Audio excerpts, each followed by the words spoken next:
Hi అండి, ఈరోజు మనం వెజ్ కుష్కా రెసిపీ ఎలా తయారు చేయాలో చూద్దామండి. ఈ రెసిపీని తమిళనాడులో ఎక్కువగా చేస్తారండి. తమిళనాడు ఫేమస్ రెసిపీ అండి. ఇది చాలా బేసిక్ ఇంగ్రీడియంట్స్తో మనం చేసుకోవచ్చు అండి. ఆనియన్స్, టమాటో, పచ్చిమిర్చి, కొత్తిమీర, కరివేపాకు, పుదీనా అండ్ మసాలా ఐటమ్స్ ఉంటే సరిపోతుంది. Let us go to the ingredients. ఒక ప్యాన్ తీసుకొని 1 టేబుల్ స్పూన్ ఆయిల్ వేసి ఆనియన్స్ ఫైన్లీ చాప్ చేసుకొని దాన్ని చిన్న చిన్న పీసెస్గా చాప్ చేసి వేస్తే బెటర్ అండి. లేకపోతే సన్నగా పొడుగా కట్ చేసి ఫ్రై చేసినా పర్లేదు. బాగా గోల్డెన్ బ్రౌన్ కలర్ వచ్చేంత వరకు బాగా ఫ్రై చేయండి. క్రిస్పీగా అవుతే ఇంకా చాలా బెటర్. టెక్స్చర్ అనేది బాగుంటుంది. అలా బాగా బ్రౌన్ కలర్ వచ్చేంత ఒక ప్లేట్లో తీసి పక్కన పెట్టండి. దాని తర్వాత కొన్ని రైస్ నేనైతే 2 కప్పుల బాస్మతి రైస్ని తీసుకున్నానండి. తీసుకొని బాగా వాష్ చేసి హాఫ్ అన్ అవర్ పాటు సోక్ చేయడానికి పక్కన పెట్టండి. తర్వాత మసాలా ఇంగ్రీడియంట్స్, ఒక దాల్చిన చెక్క, 3 లవంగాలు, 2 ఇలాచీ ఇంకా తీసి పక్కన పెట్టుకోండి. తర్వాత ఒక onion, 3 to 4 chillies, 12 garlic parts, 2 tomatoes, ఇంకా పుదీనా, కొత్తిమీర కట్ చేసి పక్కన పెట్టండి.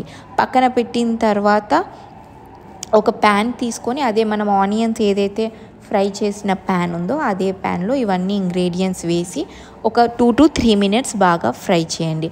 ఫ్రై చేసిన తర్వాత టమాటోస్ కట్ చేసినవి యాడ్ చేయండి. టమాటో మెత్తగా అయ్యే వరకు మూత పెట్టి ఫ్రై చేయండి. లాస్ట్లో స్టవ్ ఆఫ్ చేసే ముందు కొత్తిమీర, పుదీనా ఏదైతే ఉందో దాన్ని యాడ్ చేసుకొని బాగా ఈ ఇంగ్రీడియంట్స్ అన్నీ ఫ్రై అయిన తర్వాత చల్లారడానికి పక్కన పెట్టుకోండి. తర్వాత మిక్సీ జార్ తీసుకొని 2 టేబుల్ స్పూన్స్ పెరుగు వేసి ఈ ఇంగ్రీడియంట్స్ అన్నీ వేసి దాన్ని ఫైన్గా పేస్ట్ చేయాలండి. చాలా మెత్తటి పేస్ట్ చేసి ఆ పేస్ట్ని పక్కన పెట్టుకోండి. ఈ మసాలా పేస్ట్ని మనం తర్వాతకి వాడుకోవడానికి. ఈ ప్రిపరేషన్ మీరు ముందు రోజు నైట్ కూడా చేసుకోవచ్చు. తర్వాత కొన్ని క్యాష్యూస్, జీరా, కరివేపాకు, 3-4 చిల్లీస్ తీసి పక్కన పెట్టుకోండి.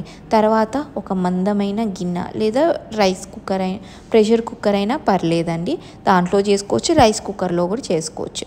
చేసి పైన చెప్పిన ingredients 3 to 4 table spoon oil వేసి ఒక బిర్యానీ ఆకు వేసి పైన ఇంగ్రీడియంట్స్ అన్నీ వేసి ఫ్రైడ్ ఆనియన్స్ కూడా వేసి బాగా ఫ్రై చేయండి. ఫ్రై చేసిన తర్వాత కొంచెం లాస్ట్లో కాజు యాడ్ చేసుకుంటే బెటర్, ఎందుకంటే అవి త్వరగా ఫ్రై అవుతాయి కాబట్టి. తర్వాత 1 టేబుల్ స్పూన్ ధనియా పౌడర్ వేయాలి. వేసి బాగా కలపండి. తర్వాత 1 టేబుల్ స్పూన్ కారం మీకు తగిన విధంగా యాడ్ చేయండి. ఉప్పు అయితే 1 టేబుల్ స్పూన్ సరిపోతుంది. టేస్ట్ని బట్టి తర్వాత యాడ్ చేయవచ్చు. ఎక్కువగా అవ్వకుండా చూడండి.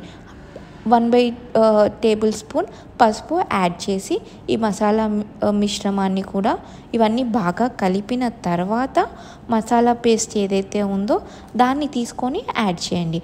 మసాలా పేస్ట్ అడుగంటకుండా బాగా కలుపుతూ ఉండండి. ఆయిల్ పైకి తేలే వరకు ఇది ఆయిల్ పైకి తేలడానికి ఒక 3 to 4 మినిట్స్ పడుతుంది. దాని తర్వాత బిర్యానీ మసాలా ఉంటుంది కదా, హోమ్ మేడ్ అయితే ఇంకా బెటర్ అండి. అది 1 టేబుల్ స్పూన్ యాడ్ చేయండి. వేసాక ఈ పేస్ట్ నుంచి ఆయిల్ రిలీజ్ అయ్యేంత వరకు కొంచెం సిమ్లోనే పెట్టుకొని కలుపుతూ ఉండండి. తర్వాత ఫ్రోజన్ బఠానీ అండి. మీ దగ్గర ఫ్రోజన్ బఠానీ లేకపోతే నానబెట్టిన బఠానీ అయితే ముందుగానే యాడ్ చేసి కొద్దిగా ఫ్రై చేసుకోవాలి. ఫ్రోజన్ బఠానీ కాబట్టి నేను ఇప్పుడు యాడ్ చేస్తున్నాను. తర్వాత మనం తీసుకున్న రైస్ ఏదైతే ఉందో దాన్ని కూడా యాడ్ చేసి వాటర్ యాడ్ చేయాలండి. వాటర్ డబుల్ కన్నా కొంచెం తక్కువ. నేను 2 కప్స్ రైస్ తీసుకున్నాను కాబట్టి దానికి నేను 3 కప్స్ ఆఫ్ వాటర్ యాడ్ చేశాను. 3 to 3.5 వేయచ్చు. దాని తర్వాత ఒక 10 to 15 మినిట్స్ నార్మల్ స్టవ్ మీద పెద్ద గిన్నెలో అయితే, అదే రైస్ కుక్కర్లో అయితే 2-3 విజిల్స్ వచ్చే వరకు పెడితే టేస్ట్ ఎమ్మీయెస్ట్ వెజ్ కుష్కా రెడీ అండి. పిల్లల లంచ్ బాక్స్లో చాలా ఇష్టంగా తింటారు.